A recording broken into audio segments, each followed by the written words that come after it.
نماز عید یہ واجب ہے، یعنی اس کا پڑھنا واجب ہے، اور یہ 6 زائد تکبیروں کے ساتھ پڑھی جاتی ہے۔ سب سے پہلے تو نماز عید کی نیت کریں گے کہ میں 2 رکعت نماز عید واجب ادا کر رہا ہوں، ساتھ 6 زائد تکبیروں کے۔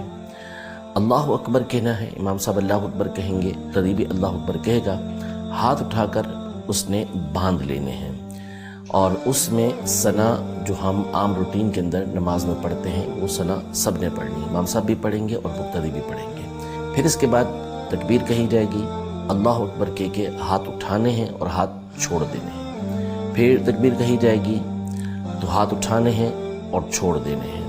اس کے بعد جب تکبیر کہی جائے گی تو ہاتھ اٹھا کر باندھ لینے ہیں۔ امام صاحب یہ قراءت کریں گے اور ہم نے یعنی جو پیچھے نماز پڑھ رہے ہیں انہوں نے سننا ہے۔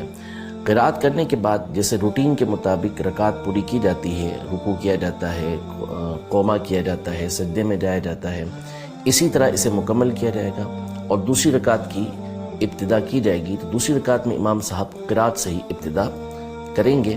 جب ان کی قراءت مکمل ہو جائے گی سورۃ الفاتحہ اور اس کے ساتھ جب سورت ملا لیں گے تو اب انہوں نے 3 تکبیریں کہنی ہیں۔ ہم بھی 7 تکبیر کہیں گے، نہیں اتنی آواز میں کم از کم ہم بھی کہیں گے کہ ہمارے کانوں تک آواز پہنچے۔ اللہ اکبر کہہ کے ہاتھ اٹھانا ہے اور اسے چھوڑ دینا ہے۔ پھر تکبیر کہی جائے گی، ہاتھ اٹھانے ہیں اور اللہ اکبر کہہ کے چھوڑ دینے ہیں۔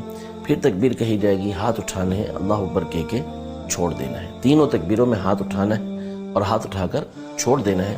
چوتھی تکبیر کہی جائے گی، اس میں رکوع میں چلا جانا ہے، اور پھر اس کے بعد جیسے روٹین کے مطابق رکعت پوری کی جاتی ہے ویسے ہی رکعت پوری کی جائے گی۔ تو یوں یہ 2 رکعتیں عید کی مکمل کی جائیں۔